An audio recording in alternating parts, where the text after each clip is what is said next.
दोस्तों नमस्कार, आदाब, सत श्री अकाल। उर्मिलेश संवाद के इस एपिसोड में आपका स्वागत है।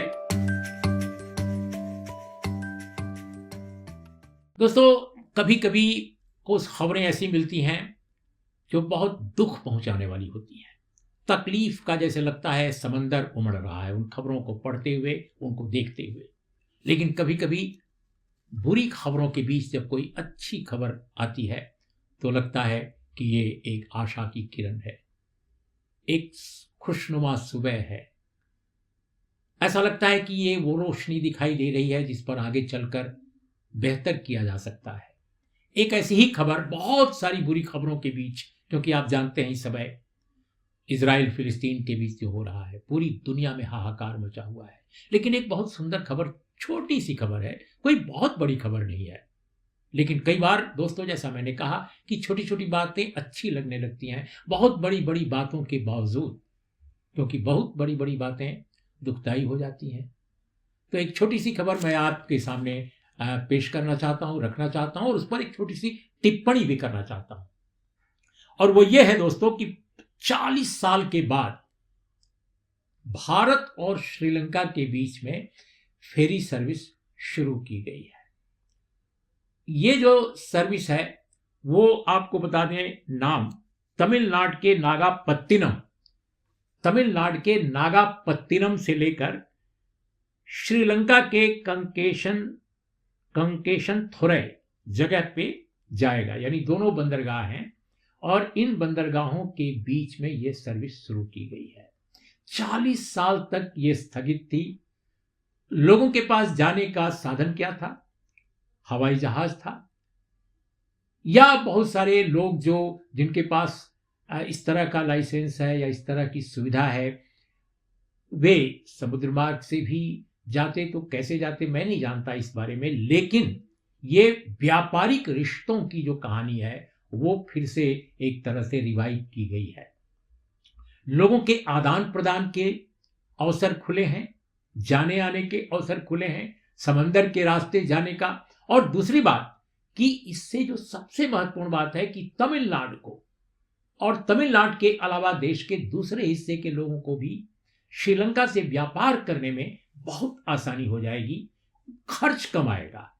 आप जानते हैं कि कई बार देखते हैं हम कि हवाई खर्च जितना होता है उसके मुकाबले पानी का जो जहाज है, पानी के जरिए, जल के जरिए जो यात्रा लोग करते हैं उसका कम भाड़ा होता है, किराया कम होता है। मुश्किलें होती हैं कि दूर देश जब जाना होता है तो जलयान से जाना उतना मुफीद नहीं होता है, क्योंकि बहुत समय लग जाता है। लेकिन श्रीलंका के जिस बंदरगाह पर ये नागापत्तिनम से जो जो जो जो हमारा जहाज है वो जाएगा, या उनका दोनों ओर से ये सब शुरू होगा, वो हार्डली 3 आवर्स, 3 घंटे में लोग श्रीलंका आराम से समंदर के रास्ते पहुंच जाएंगे। तो ये जो छोटी सी खबर है मुझे बड़ी खबर लगी। क्योंकि दोस्तों, पड़ोसियों के साथ बेहतर रिश्ते किसी भी मुल्क की ताकत होती है। और मैं आज से नहीं, पहले से कहता आ रहा हूं, उन दिनों भी कहता था जब अपने देश के रिश्ते दूसरे कई मुल्कों से खराब थे, और खराब अभी भी कुछ देशों के साथ हैं। मेरा हमेशा कहना रहा है, और मेरे लिए यह मूल्य की तरह है, एक विचार की तरह है कि पड़ोसियों को सबसे पहले उनको मनाओ, या वो आप रूठे हैं उनसे तो उनको मनाने का मौका दो।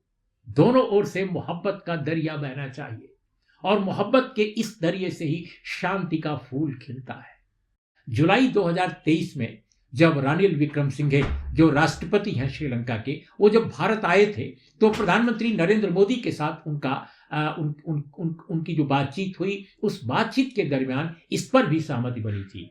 तो मैं इस फेरी सर्विस को, इस जलयान से जाने और आने की जो सुविधा शुरू की गई है दोनों देशों के बीच में, उसको सलाम करता हूं, सैल्यूट करता हूं। और एक बहुत ही खूबसूरत मौका है, और इससे एक सबक मिलता है कि भारत में इतनी क्षमता है, इतना बड़ा देश है, इतनी ताकत इसकी है, इतना पोटेंशियल है व्यापार के मामले में, जो मानव संसाधन है उसके मामले में, हम प्रगति के दौर में आगे बढ़ रहे हैं धीरे धीरे। मुश्किलें हमारे सामने कुछ कम नहीं है। अभी हंगर इंडेक्स में हमने देखा कि हम बहुत पीछे चले गए हैं। हमारी स्थिति श्रीलंका, भूटान, पाकिस्तान तक से नीचे हो गई है हंगर इंडेक्स में। इतना खराब हमारा परफॉर्मेंस है। 111 अंक पर आकर टिका है भारत का हंगर इंडेक्स। तो मैं समझता हूं कि मुश्किलें हमारे सामने कम नहीं है, लेकिन अगर हम सही कदम सही मौके पर उठाएं तो स्थितियां सुधर सकती हैं। और श्रीलंका और भारत के बीच में ये जो फेरी सर्विस शुरू हुई है, जल से आने और जाने की, समुद्र यात्रा करने की जो एक सुविधा का आगाज हुआ है, ये मैं समझता हूं कि एक खुशनुमा मौका है। इसको सेलिब्रेट किया जाना चाहिए। इसलिए आज मैंने अपने चैनल पर ये एक जो अच्छी खबर दिखी मैं आपके सामने रखना चाहता था। तो नमस्कार दोस्तों, आदाब, सत श्री अकाल। और ये कहना ज़रूरी है आपसे, क्योंकि मेरा चैनल नया है, कि इसका जो आइकन बेल है उसको ज़रूर दबाएं और इसका सब्सक्रिप्शन लें, इसका विस्तार करें, दोस्तों के बीच में शेयर करें और बताएं कि हम अपनी बात सादगी से, तथ्यों के साथ, और तथ्यों के अलावा आपको बहुत सारा विश्लेषण भी हम पेश करेंगे, व्यूज़ भी। तो कुल मिलाकर ये समाचार और विचार, मतलब दृष्टिकोण और खबर, दोनों पहलू हमारे चैनल पर आपको हमेशा मिलेंगे। और आपकी शिकायतें, आपकी आलोचनाएं, आपकी प्रशंसा, आपका कोई भी सुझाव, सलाह, उसका खैर मकदम होगा, उसका स्वागत होगा। तो दोस्तों आज इतना ही। नमस्कार, आदाब, सत श्री अकाल।